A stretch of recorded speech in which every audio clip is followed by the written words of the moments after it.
Mga kwento ni Felmo.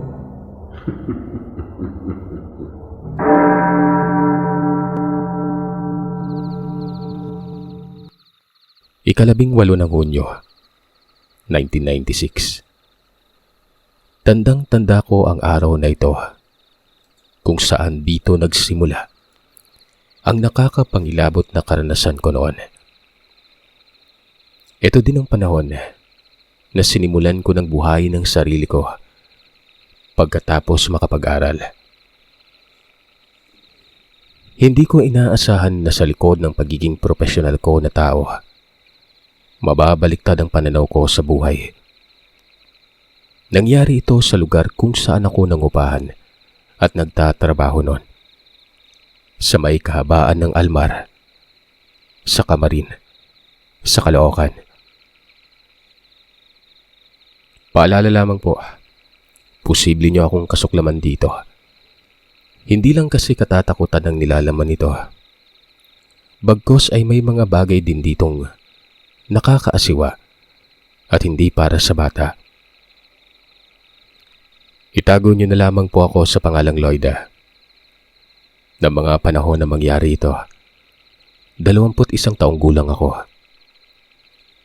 Taga-Samar ako at lumuwas na Manila para magkaroon ng trabaho. Kakatapos ko lamang sa kolehiyo noon sa kursong nursing. Sa tulong ito ng kapatid ko na itago na lamang natin sa pangalang Ate Gemma. Isa din siyang nurse at kasalukuyan noong nagtatrabaho sa isang prestihiyosong ospital sa Novaliches. Itong inuupahan kong apartment, katabi lamang din ang apartment ng ate ko. Gusto niya man sanang magbuklod kami kaso pinili ko nung humiwalay. May kalaguyo kasi ito, Sir Seth, na sa mga puntong yon, kalilipat din sa bahay. Kumbaga, nag-live-in na sila ni ate. Itago natin siya sa pangalang Ramon. Nakilala ito ng ate ko sa lugar mismo ng Almar. Mabait naman si Ramon. Sakto lang sa tindig at may itsura. Hindi naman may pagkakaila na may itsura din ang Ate Gemma. Idolo ko nga ito gawa ng bukod sa maganda, simpatiko at galante pa. Wala na kaming mga magulang, Sir Seth. Yung bahay namin sa Samar, kumun yun. At nakakahiya namang angkin nito dahil may ibang nagmamay-ari doon bukod sa amin. Gusto ko nga noon na doon sa Samar na lamang magtrabaho kaso napag-isip-isip ko na mas magiging malaya ako kapag bumukod. Kaya ayun, napadpad ako ng Luzon. Hindi naman kalaunan ay nakapagtrabaho kaagad at ito na nga, sa ospital din ng Caloocan. Hindi ko na lamang babanggitin dito ang katanyagan. Respeto na rin at sa reputasyon nila dahil hanggang sa ngayon, naririto pa rin yung private hospital na ito. Sa mga unang mga buwan, naging mahirap para sa akin. Nanibago kasi ako sa sistema ng trabaho. Bukod pa dyan ay umaadap pa ako sa lugar at nataon pa talagang nasa gabi ang shift ko noon. 4:00 ng madaling araw ang off ko noon. Hindi ako umuwi kagad. Pumupuslit muna ako sa isang tindahan noon para kumain. Sa labas kasi talaga ako kumakain nung una, Sir Seth. Agahan, tanghalian at hapunan. Minsan doon kila ate. Hanggang sa nasanay na ako at pinili ko ng mag-ipon noon. Siyempre hindi mangyari yun kung hindi ako magtitipid. Kaya't sinimulan kong bumili ng mga gamit para sa pag-araw-araw na pangangailangan. Para imbis na sa labas kumain, sa apartment na lamang. Hindi ko alam na ito palang si Ramon. Hindi pala ganoon kagalante. May tinatago ito at sa huli ko na ito nalaman. Panay titig niya sa akin, Sir Seth. Hindi ko alam ang dahilan pero iba ang hatid ng titig na yon. At dahil nga kalaguyo ito ng ate ko, hindi ko naman pinapansin. Pero sa gilid ng mga mata ko, alam kong ang simpatya niya nakatuon sa akin noon. Parating wala ang ate ko dahil may pagkakaiba kami ng shift. Pang-araw siya at panggabi ako. Kapag aalis na ako noon, itong si Ramon ay nasa bukana ng bakuran. Nakatambay doon habang naninigarilyo. Nagkukunwari ako noon na hindi ko nararamdaman kahit paman. Iba na ang pakiramdam ko noon. Hanggang sa isang madaling araw, nung papauwi ako, nakasalubong ko itong si Ramon. Kasalukuyang umuulan noon. Basa ako at kaagad niya akong pinayungan. Ang sabi ko na may bakit pa siya nag-abala. Tutal ay basa na ako at malapit na lang din Dapat hindi niya na ako sinundo pa. Pero nabati ang atensyon ko nang may sabihin nito na, Anya, hindi niya raw ako sinusundo. Bagkos ay kakahatid lamang daw niya kay ate noon. Nagkataong nagkasalubong kami sa kanto kaya pinayungan niya na lamang ako. Nakaramdam ako ng pagkahiya. Pinangunahan ko na kasi siya noon. Kumbaga, ipinaramdam ko na sa kanya na iritado ako. Kasama pa din yung pasimpleng pagsusungit. Pero iba ang naging dating sa akin nang marinig ko ang rason niya. Nung nakarating sa apartment naghiwalay na kami. Bago ako pumasok sa silid ko, saglit akong tumingin sa kanya. Nagubad siya ng damit at nakita ko ang malinis niyang katawan. Medyo naakit ako nun, Sir Seth. Pasensya na po, tao lang. Pero yung hanggang dun lang, yung hindi naman talaga ako interesado sa kanya. Maraming araw ang lumipas. Panay sipat pa rin sa akin itong si Ramon. Hanggang sa napagpasyahan ko ito na, kumbaga, i-reverse psychology siya. Pinapansin ko na ito pero pinaparamdam ko na wala akong interes. Binabati ko pero nagpapakita ko ng katarayan. Konti lang naman. Sinusubukan ko noon kung tatantanan niya ba ako. Pero nagkamali ako noon. Dahil para bang umabuso yon. Ang term nito sa Bisaya nigara ba? Pasensya na at hindi ako biyasa sa Tagalog. Lalo na't matagal na rin akong nasa Bacolod ngayon sa kasalukuyan. Hanggang sa nag-iba na ang shift ko. Kasabay naman ito ang pag-iba din ng shift ng ate ko. Pang-araw na ako habang si ate ay panggabi. Medyo gumaan ang loob ko noon gawa ng ibang shift at hindi ko na makikita sa araw itong si Ramon. Pero katulad noon, mali pa rin ako ng akala. Mas naging malala ito. Nanggigising si Ramon sa kalagitnaan ng pagpapahinga ko. Kung ano-ano na lamang ang sadya niya. Minsan ay inaabutan ako ng pagkain. At minsan naman nag-aaya ito ng gala. Tinatanggap ko yung pagkain pero yung gala hindi. Tumatanggi ako at sinasabi kong gusto ko noon na ipahinga ang katawan ko. Hanggang sa isang pagkakataon, Sir Seth. Nung kakarating ko lamang, nakita ko si Ramon. Nagsasampay ito sa bulwagan ng kanilang silid ng ate ko.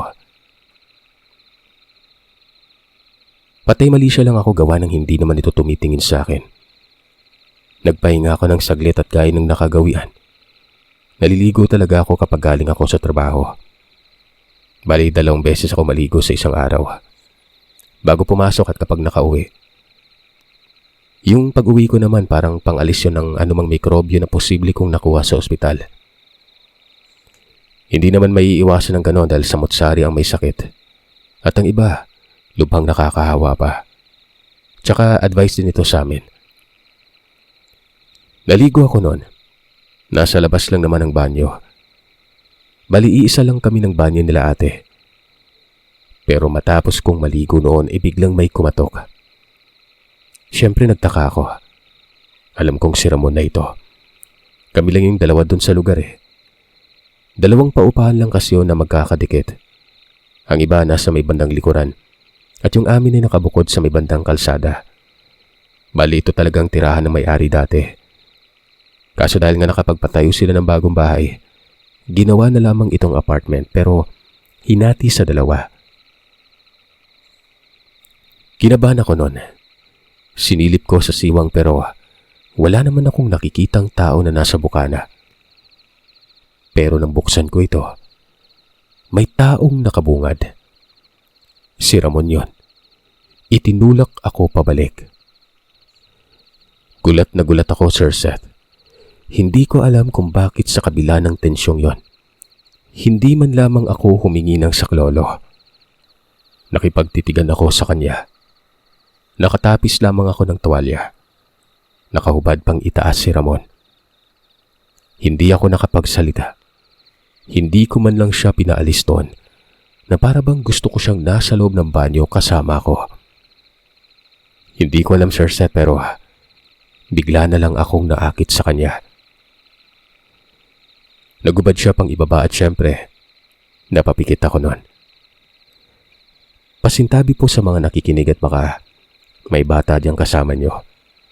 Sorry kids, adult muna.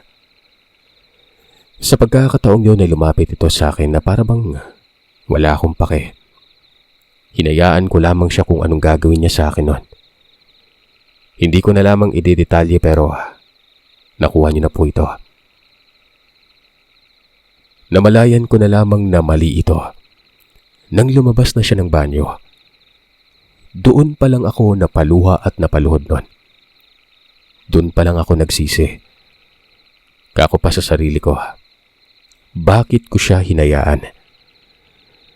Napapailing ako, Sir Seth, gawa ng babae ako at alam ko ang dignidad. Pero sa mga puntong ito ay parang tinapakan ko na ang dignidad na yon.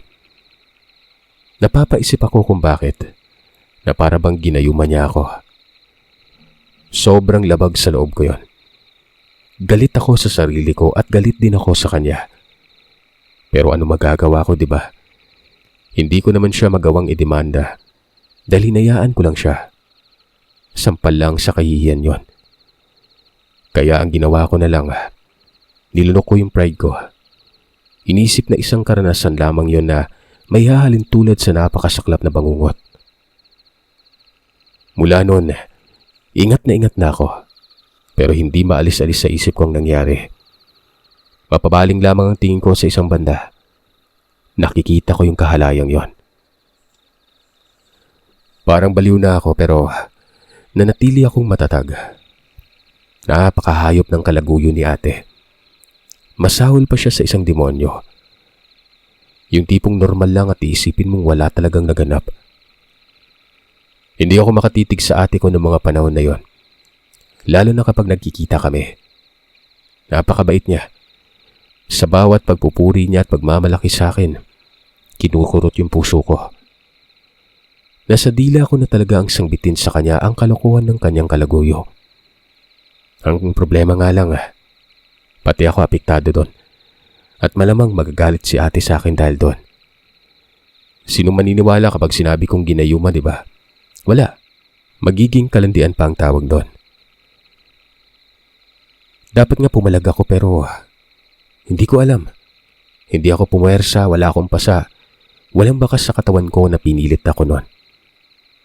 Ang ibig sabihin, Sir Seth, kahit nasabihin ko kay ate ang totoo noon, hindi siya magiging kumbinsido gawa ng hindi naman ako humindi.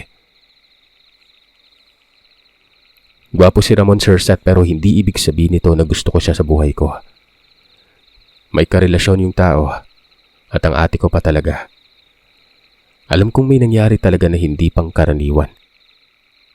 Sinong babae yung ibibigay ang kanyang ano sa isang tao na alam niyo namang labag na labag yun, di ba? Oo, at wala na kaming mga magulang pero ni isang beses noong kabataan ko pa, hindi talaga ako nanandi. Habang tumatagal, ayun, unti-unti na rin akong nakaka-move on. Baliwala na lamang yon. Bad trip man ako pero hindi ko na lang pinagtutuunan ng pansin. Lagi ako noong nagdadasal gawa ng baka mangyari ulit ito. Humigit 1 buwan ang nakalipas. Sa hindi inaasahang pagkakataon, nagising ako sa madaling araw. Tawag ito ng katawan. Naiihi ako. May arenola na ako doon gawa ng iniiwasan ko magtungo sa banyo sa gabi. Lalo na't may demonyo sa kabilang banda ng dingding. Maya-maya pa, Nakarinig ako noon ng para bang humahangos. Nasa labas lamang ito. Natatakot man pero pinili kong alamin yon para mapanatag na rin ang isipan ko. Sumilip ako sa isang siwang. Sa jealousy, inangat ko lang ito ng bagya. Pero nang tumingin ako sa labas nun, ganun na lang ang pagkawindang ko. Nakakita ako ng tao na nakatayo sa harap lang mismo kung saan ako nakasilip nun. Nakatalikod ito at nakatingala. Nakaangat ang kamay, tapos para bang inaabot ang buwan na umaamag sa liwanag nun. Hindi klaro sa akin ang itsura kung kaya tinitigan ko talaga maigi. Hanggang sa napagtanto ko na yung katawan nito, parang katawan ni Ramon.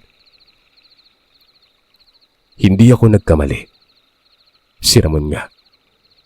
Sabagay, wala namang ibang lalaki doon maliban na lamang sa kanya. Para itong baliw, pawisan, at patuloy sa paghangos. Hindi ko din alam sa mga puntong yon kung bakit sobrang alinsangan. Kahit na may electric fan ako tapos may ventilator pa sa likod. Ni isang beses ay hindi ako nakaranas ng ganon kaalinsangan sa lugar na ito. Dagdag pa dyan, may halo pang samyo na parabang nabubulok ng ngipin nun. Alam niyo yung nabubulok na ipin, tapos may nabara na kanin. Ganon na ganon. Napaduwal pa nga ako pero mabilis kong tinakpan ang bibig ko nun. Hindi ko pa rin inaalis ang tingin ko kay Ramon. Malakas kasi ang kutob ko na parang may gagawin itong sa gabing yon. Kaya naroroon sa tapat ng silid ko. Baka anuhin na naman ako nito. Kaya naghanda talaga ako. Kako sa sarili ko ay hindi ko siya pagbubuksan ng pintuan. Hindi ako tititig sa kanya mga mata. Dahil kasi sa nangyari sa akin ay inalam ko yung mga gayu-gayuma. Na iba't ibang pamamaraan pala ito. May tapik, may pagkain, may titig, at higit sa lahat, pabango. Kaya lahat ng mga batayang yon ay iniwasan ko talaga. Dahil lahat ng yon, sa palagay ko'y nangyari sa akin habang naroroon si Ramon. Biglang nanginig ang kanyang katawan. Tapos ibinabahan nito ang kanyang kamay. Hanggang sa nagtayuan lahat ng balahibo ko sa katawan. Bigla na lamang itong lumingon sa kung saan ako nakasilip nun. Nakita ko ang mukha niya na parang impakto. Sa sobrang pagkagulat ko noon, napasigaw ako. Mabilis kong isinara ang bintana. Tumakbo sa silid at nagtalukbong ng kumot. Nakakatakot ang mukha niya. Nakasimangot yun at makapalang kilay. Hindi ko alam kung anong nangyayari. Talagang hindi na ako nakatulog noon. Katunayan, pagsapit ng umaga ay nilagnat ako. Siguro dahil yun sa tindi ng pagkatakot. Hindi ako pumasok sa ospital. Hindi ako lumabas ng silid buong araw. Doon lang ako nakamukmok sa loob nun. Kinagabihan ay medyo gumaan ang pakiramdam ko. Dito na ako lumabas. Itinapon ko sa banyo ang laman ng arenola. Pero mabilis lamang yon at kaagad din akong bumalik. Nakita ko pa ang ate na patungo na itong sa trabaho. Hinahatid siya ni Ramon. Para bang gusto ko nang umalis sa paupahang yun pero naisip ko si ate. Ano naman yung idadahilan ko? Kahit papaano'y mataas ang respeto ko sa kanya dahil nga siyang tumulong sa akin para makapagtapos ako ng pag-aaral noon. 3 araw na akong lumiban sa trabaho. Hindi ko alam kung ano ang gagawin ko. Wala akong gana. Hanggang sa sumapit na naman ang isang gabi noon at muli, narinig ko na naman ang paghangos.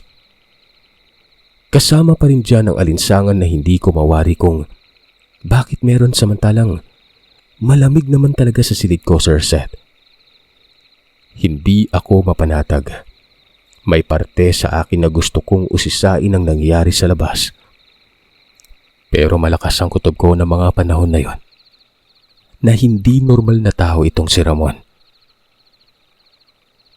Marahan akong nagtungo malapit sa may pinto. May bitbit pa akong patalim nun. Kung sakaling may bubungad sa akin, talagang sasaksakin ko ito.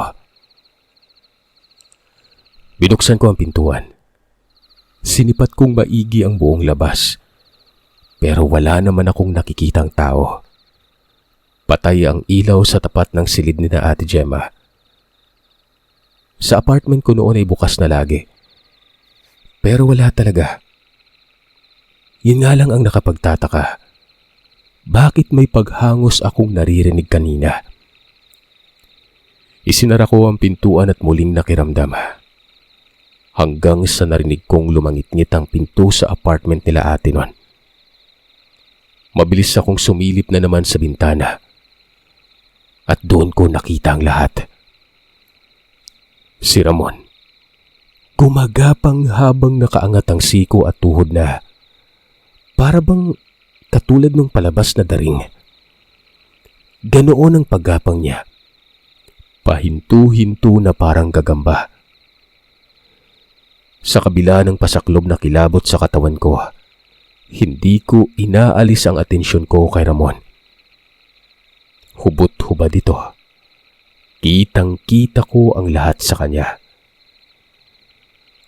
Dumadaan siya sa lilim. Yun bang sa madilim na bahagi. Hanggang sa makarating ito sa isang puno ng talisay at umakyat ito doon ng walang kahirap-hirap. Yung kilabot sa katawan ko ay para bang walang katumbas. Nakakatakot ang itsura. Lalo na nang mapadako na siya sa taas at nakita ko ang ulo ng tamaan ito ng liwanag mula sa poste ng kalsada. Eto na nga. Eto na yung itsura na nakita ko kumakailan lang kay Ramon. Hindi naman pwedeng guni-guni lamang yun gawa ng umalog pa ang puno. Hanggang sa maniwala man kayo o sa hindi. Lumundag ito. Nakatawid sa puno ng akasya sa labas ng bakuran. Medyo distansya ito na aakalain mong imposibleng marating niya yon. Hindi ko na siya nakita nang gumalaw ito sa kabilang puno. Ang lakas ng kaba ko nun. Nais kong subaybayan kung saan siya pupunta. Talagang napabuntong hininga ako ng pagkalalim-lalim at marahang lumabas ng bahay. Kinalmahan ko ang sarili ko na parang wala lang. Kung sakaling makita ko ni Ramon, tatakbo ako sa mataong lugar. Sa natatandaan ko ay pasado 11:00 na ng gabi. Naaalala ko ito gawa ng naging maselan sa akin yung mga panahong yon. Bawat oras at sandali, binabantayan ko. Siguro naman naiintindihan niyo kung bakit. Nang makarating ako sa gilid ng kalsada, may pangilan-gilang mga sasakyan ang napapadaan. Nakikita ko si Ramon na gumagapang sa gilid lang ng pader. Hindi ito makikita sa kalsada gawa ng doon ito nagtatago sa may sulok at natatabunan ito ng mga bugambilya na nakayuko sa gilid ng pader na yon. Hindi ko pinapahalata na nakatingin ako sa direksyon niya. Tumawid ako sa kabila. Hindi talaga kapansin-pansin siya doon. Maliban na lamang kung talagang sisilipin mo. May tao pang napaihi doon pero hindi man lamang nito nakita ang gumagapang sa harapan. Tumambay ako sa may mga nakahilerang mga vendor. Nakita kong umakyat siya ng pader ng pakabilis-bilis noon. At hindi ko na nakita pa. Doon ito sa napakalaking bakanting lote nagtungo, na kung saan naman may ilog doon at ang tawid nito, isang subdivision. Hindi ko alam pero hinala ko. Doon ito papunta sa may isang punerarya. At hindi nga ako nagkamali nun. Nang suriin ko ang lugar, nakita ko ang anino niya na pumunta sa likod ng pasilidad na yon. Siyempre, mabilis na pumasok sa isip ko kung anong gagawin niya. Aswang yon. At malamang, Kakain yun ng kung ano sa punerarya. Dali-dali din akong umuwi. Inantay ko siyang bumalik. Inabot yun ng madaling araw. Saka ko palang siya nasilayan. Pero gulat na gulat ako noon. Gawa ng nakatuon lang ang atensyon ko sa puno ng talisay. Pero sa ibang direksyon ito dumaan. Sa gilid ng banyo, kung saan may butas ng imburnal. Kitang-kita kong sobrang dumi niya pero hindi na pangit ang mukha nito. Dumiretso siya ng ligo nun. Mula ng araw na yon, pinagplanuhan kong subaybayan ang mga galaw niya. Isa kasi sa mga dahilan na gusto kong may gawin sa kanya na hindi maganda. 4 na beses lumalabas ang aswang sa loob ng 1 buwan. At ang mga araw na yon ay magkakasunod. Na kung saan naman buhay na buhay ang buwan o presensya ng buwan. Kaya naman kalendaryo na ang naging basihan ko at tumutugma nga yun, Sir Seth. Palihim ko lamang itong ginagawa pero syempre, kulang ang alam ko patungkol sa aswang nun. Hindi ako isang faith healer. Hindi ako manggagamot. At wala akong alam sa kung anong mga oras na yan. Nagtanong-tanong ako noon sa mga kakilala ko sa ospital kung may alam ba silang albularyo na nakatira doon lang malapit sa lugar. Gusto ko kasing malaman kung paano kontrahin ang aswang. Pero hindi ko talaga sinabi kung ano ba ang totoong motibo ko. Kung bakit naghahanap ako ng albularyo. Tinawanan pa nga ako, Sir Seth, at ba't daw ako nagtatanong ng albularyo? Nurse daw ako noon. Hindi naman may pagkakaila na talagang taliwas ang ganyang paksa dahil nga sa propesyon ko, di ba? Hanggang sa yung guardian na yung nagsabi sa akin na may kilala siyang albularyo. Tiyuhin niya umano. Pangalanan na lamang natin ang guardian na ito na si Erwin. Sabi ko naman sa kanya ay samahan niya ako kung saan ito nakatira. Taga-Bagong Silang, sa may unahan lamang ng tulay ito nakatira nun. Nataong pang-araw ako nun. Pag-out ko ng hapon, inantay ko yung guardia. Ay na nga at sinamahan niya ako. Tanong pa ng tanong ito kung ano ba daw ang sadya ko. Pero sinabi ko lang na may ipapagamot ako nun. Baka ako nabati ako gawa ng ilang araw na rin akong hindi nakakatulog. Pero alam niya naman yung totoong dahilan kung bakit hindi ako nakakatulog, di ba? Dahil sumusubaybay ako kay Ramon.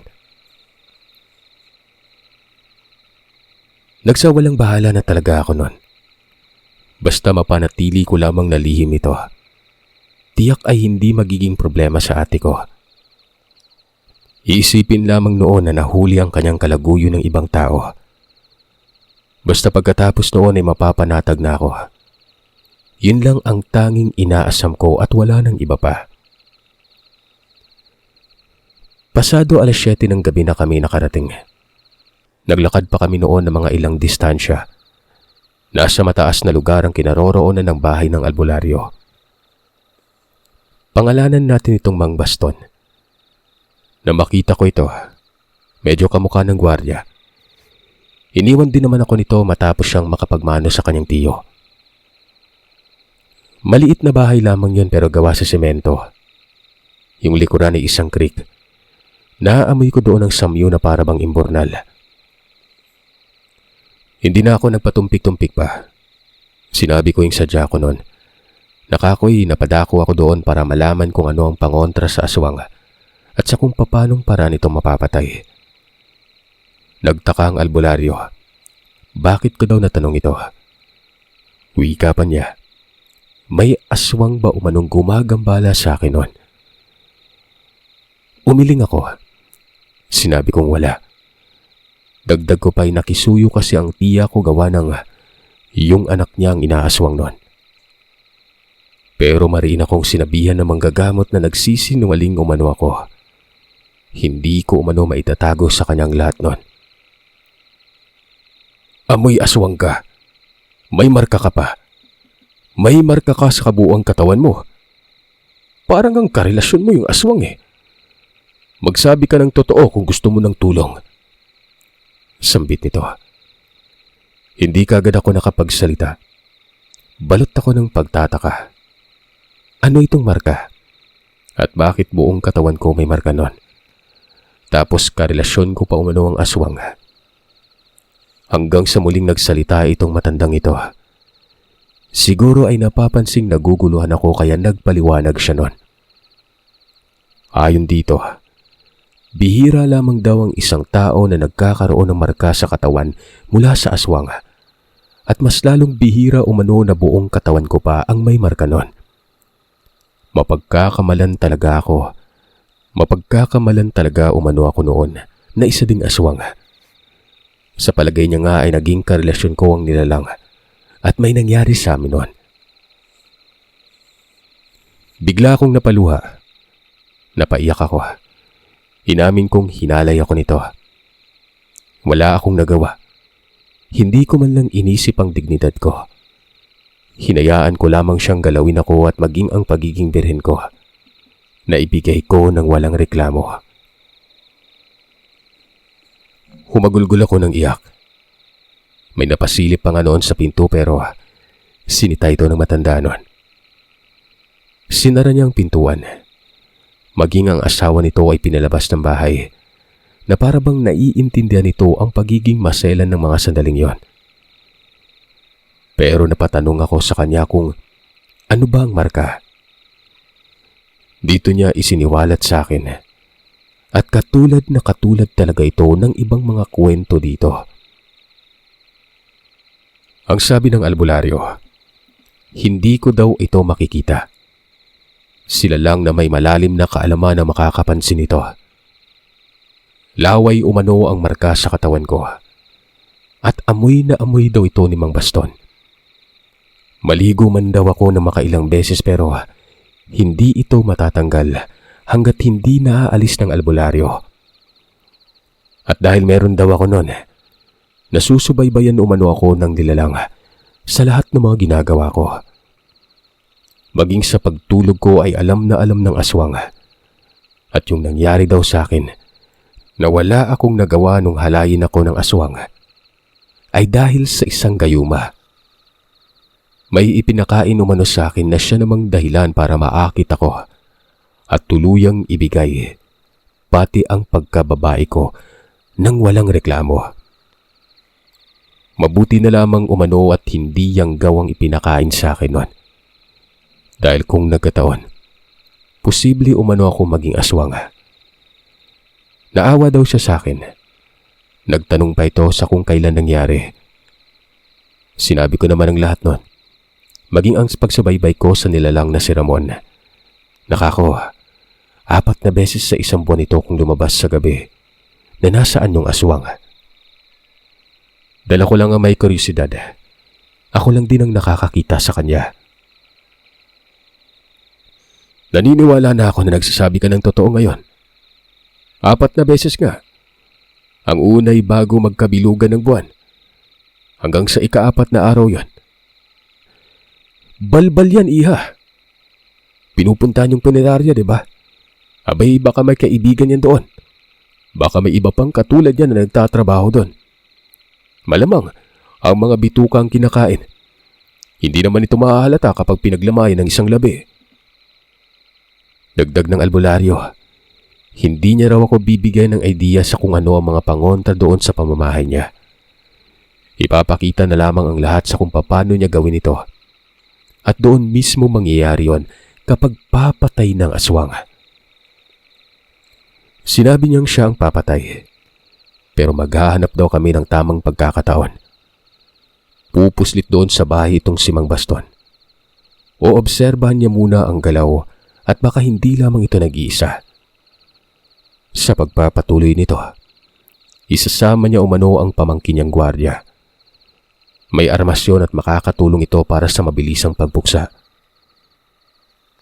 May sinabing araw si Mang Baston.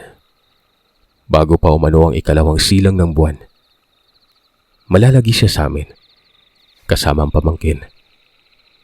Nag-aalangan ako noon. Ayos lamang na doon sila pumuslit pero nahihiya ako kay Erwin. Lalo na't ito pa naman ang gwardiya dito. At talagang may respeto to sa akin noon. Paano na lamang kapag nalaman niyang lahat, diba? Nahinalay ako. Baka bumaba ang pagtingin nito sa pagkatao ko o hindi naman kaya magiging sanhi pa sa pagkabunyag ng lahat. Bagamat may ganun akong agam-agam, hindi ako tumanggi. Sabi ko kay Mang Baston, kung yan ang gusto ng matanda ay ayos lang. Dagdag ko pa, ako na ang magsasabi kay Erwin. Pero ayon naman sa albularyo, maaring alam na daw ni Erwin ang nangyari sa akin noon. Nagtatago lamang ito dahil kung may karunungan si Mang Baston, may karunungan din umano si Erwin at hindi hamak na mas matapang ito dahil kilala niya ang pagkatao ng kanyang pamangkin. Nagulat ako noon, napailing at bahagyang namangha. Kung ganun pala ay isa ding albularyo itong si Erwin. At kung may karunungan ito na katulad ng matanda, alam din ang marka ng aswang sa katawan ko. Pero lingid lang sa kanyang kaalaman ang nangyari sa akin noon. Pagkalabas ko ng bahay, bumungad sa akin si Erwin. Akala ko'y umuwi na pero hindi pa pala. Panatag ka na ba? Pasensya na. Mahirap ipaalam kung ano ako. Ganon din sa kung anong tingin ko ang mga sinapit mo. Kaya kinakailangan ko itong itago. Hinayaan ko yung tiyo. Narinig ko yung lahat. At huwag kang mag-alala, tutulong din ako. Noon pa man dapat kita tinulungan eh. Mga sandaling inaalam mo yung patungkol sa mga gayuma. Halata talaga na may nangyari na sa'yo noon. Sambit ni Erwin noon. Ang totoo, si Erwin din ang nagsabi sa akin patungkol sa gayuma.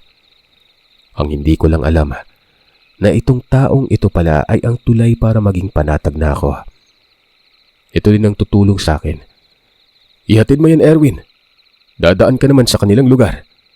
Hanggat maaari, isaglit mo talaga sa kanila para mapagplanuhan natin ang gagawing pagtugis sa aswang. Mungkahin ni Mang Baston. Sumunod naman si Erwin noon. Hinatid niya ako doon mismo sa gate. Nakita ko pa nga si Ramon. Pasimple kong sinabihan si Erwin na yun na ang aswang. Ay naman kay Erwin, alam at ramdam niya umano. Dagdag pa niya, ito palang aswang na ito ang may ginawang kahalayan sa akin. Madalas niyang nakikita si Ramon pero hindi niya inaasahan na ito ang kalaguyo ng ate ko at kapitbahay.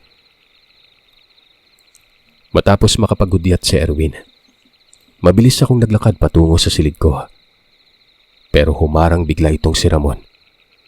Yung kamay pa nito ay nakatukod sa pintuan ng apartment. Tapos sinabing may kasinta na daw pala ako noon. Sinabi ko namang umalis siya sa harapan ko pero hindi ito nakinig. Mabuti na lang at naroroon si Erwin. Hindi pa ito nakakaalis noon. Nagkatitigan silang dalawa. Pagkatapos ay tumalikod na itong si Ramon at may pahabol na bulong.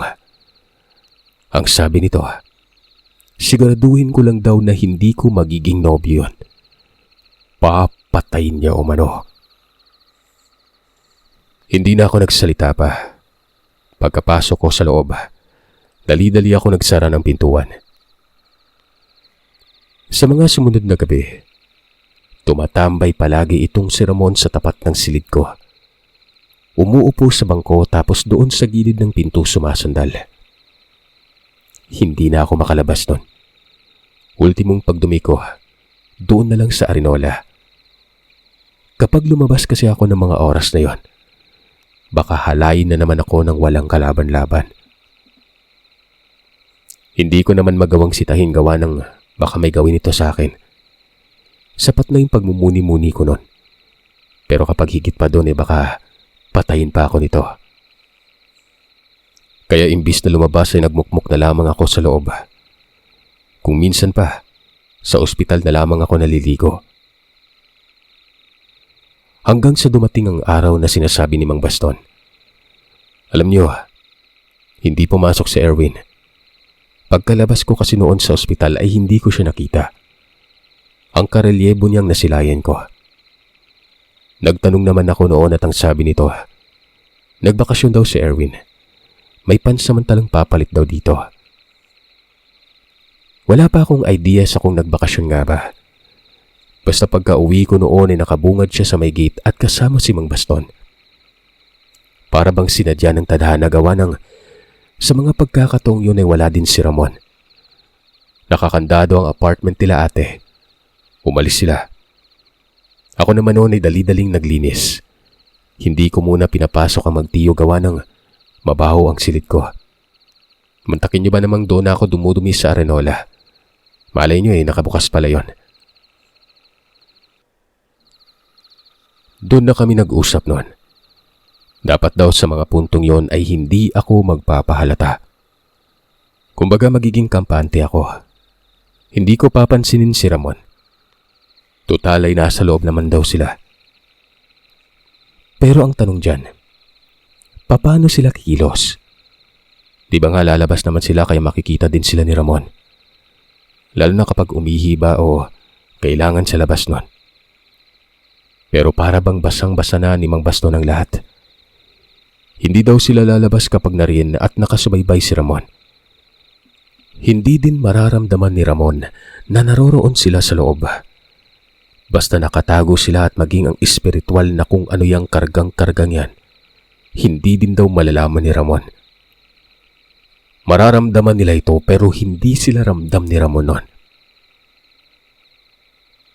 Kung sa bagay, maraming pagkakataon na umaalis ng bahay itong si Ramon.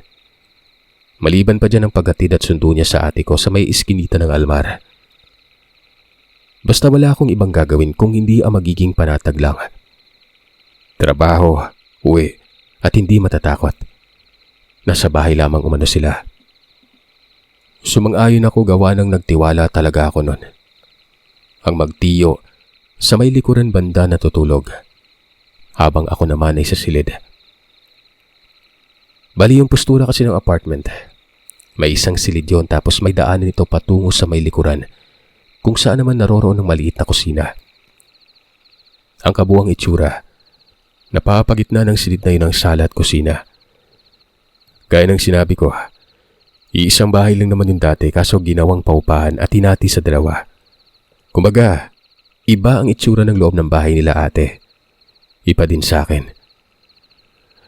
Ayun na nga, at kumpiyansa talaga ako. Pero nahihiya ako gawa ng may mga personal akong ginagawa. Pagbihis at pagligo, na posibleng makita nila magtiyo ang ilang mga parte doon. Pero, nagsawalang bahala na lang ako. Pang-araw ako kaya ginawa ko talaga mga sinabi sa akin ni Mang Baston. Itong si Erwin, seryoso tahimik. May 3 araw na din silang nasa bahay. Wala talagang nakakaalam nito. Maging ang ate ko ay walang idea. Hindi ko alam kung paano ba ito nangyari. Napakagaling nila. Matapos ng 3 araw ay nagsimula na silang maglagay ng kung ano-ano dun sa loob. Mga asin sa bawat kanto. May abo pa at nakakita ako ng mga batong kulay puti. Hindi ko alam kung para saan yon. Hindi naman kasi ako nagtatanong nun. Hindi kami halos nag-uusap. Hanggang sa dumating na ang gabi bago pa ang kabilugan ng buwan. At ang gabing ito ang unang sumpong ni Ramon. Inakala ko pa noon na doon na ito tutugisin. Pero hindi pa. Nakita nila na lumabas ng bahay si Ramon. Nasaan yung aswang? Kinabukasan naman noon, hindi ako pumasok. Pinaliban ako noon ni Mang Baston. Ang hindi ko alam, ito na pala ang mga sandaling pupuksain na itong Ramon na ito. Ako ang ginawang pamain. Siyempre nung una nagreklamo ako gawa ng iba yung inaasahan ko eh. Ang nasa isip ko parang i-entrap nila si Ramon pero ang sabi ni Mang Baston, aakitin ko daw ito. Sisimulan ko sa umaga hanggang sa gabi. Yung tipong papansinin ko na at papakitaan ng kakaibang motibo. Akit talaga. Dadalhin ko lang ito sa hindi mataong lugar. Naiintindihan ko naman yon. Iwas bulabog din yun gawa ng posibleng manlaban ito. Hindi ko na lamang babanggitin dito kung saan ko dinala. Basta umaga pa lang, labas-pasok na ako sa bahay. Nakatapis lamang ng tuwalya. Napatuwad pa nga ako sa harap ni Ramon noon tapos sabay lingon sa kanya at kitina. Para bang hindi ko na kilala ang sarili ko. Itong si Ramon ay katok ng katok sa apartment. Hindi ko naman yun pinagbubuksan. Para bang kating-kati na ito. Kinagabihan, inaya ko si Ramon. Sabi ko sa kanya pag alis ng ate ay gagala kaming dalawa. Aba, tuwang-tuwa. Talaga makikita kong nananabik yon. Pag alis ng ate, nakabihis na ako. Nakabantay si Ramon. Yung bihis ko pa pang mababang lipad. Ganun na ganun. Walang ano-anong nagudyat ako ng pagtango noon kay Ramon. At dito'y sumunod na kaagad siya sa akin. Lakad lamang ako ng lakad noon at wala kaming usap-usap dalawa. Alam kong sa mga puntong yon ay nakasunod na sa akin sila Mang Baston at Erwin. Basta nang makarating ako sa lugar na animoy tambakan ng mga basura, kumabig ako doon sa may damuhan. May sirang bahay doon.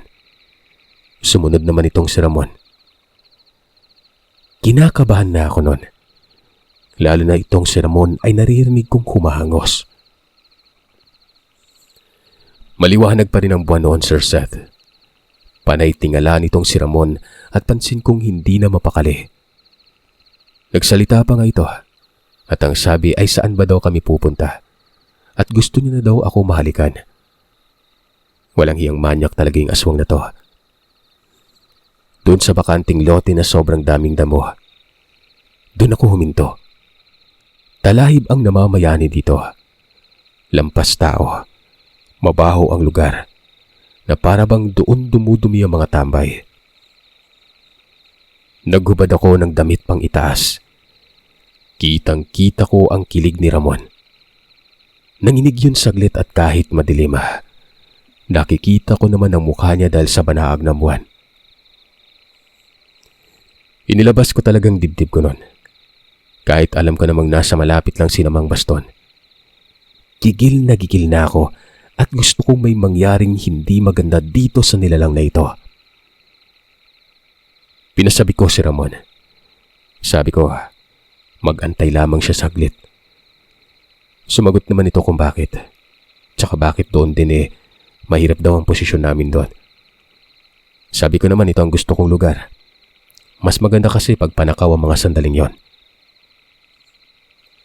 Maya-maya ay biglang lumitaw ang magtiyo. Akala ko'y tatakas itong si Ramon. Pero nagulat ito at bigla na lang napaluhod. Na para bang bigla na lamang nawalan ng lakas. Hindi ko alam ang nangyari. Pinaalis na ako noon ni Mang Baston. Dali-dali akong tumakbo. Inantay ko sila sa may bandang kalsada. Maya-maya'y nakita ko si Erwin na papalapit sa akin at ang sabi nito, umuwi na daw ako. Sila nang bahala nun.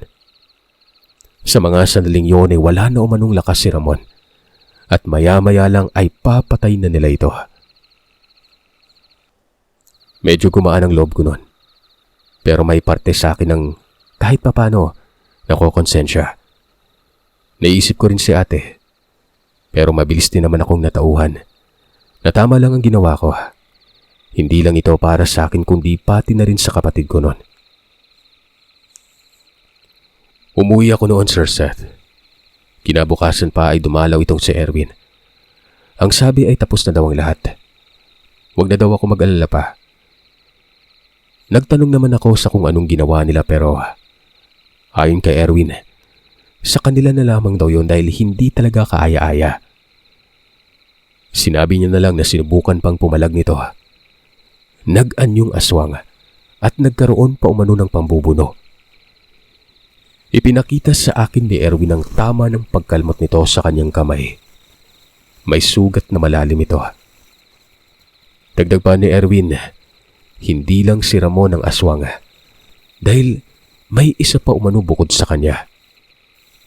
Naramdaman ito ni Mang Baston. Tama ang hinala niya. Aswang nga ang kaibigan nito na nakapuslit sa may punerarya. Nagtanong naman ako sa kung anong gagawin nila doon. Ang sabi naman ni Erwin, si Mang Baston na umano ang bahala. Hindi na umuwi pa si Ramon noon. Takang-taka si ate. Nag-aalala. Natanong ako.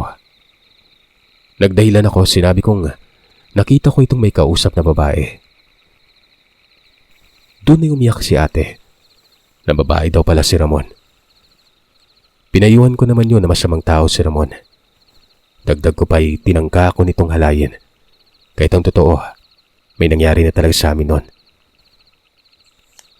Noon ko pa dapat sinabi sa'yo ate, pero wala pa akong lakas ng loob. Hindi mo ba napapansin ate, na hindi na ako halos nagpapakita sa'yo? Yan po yung dahilan.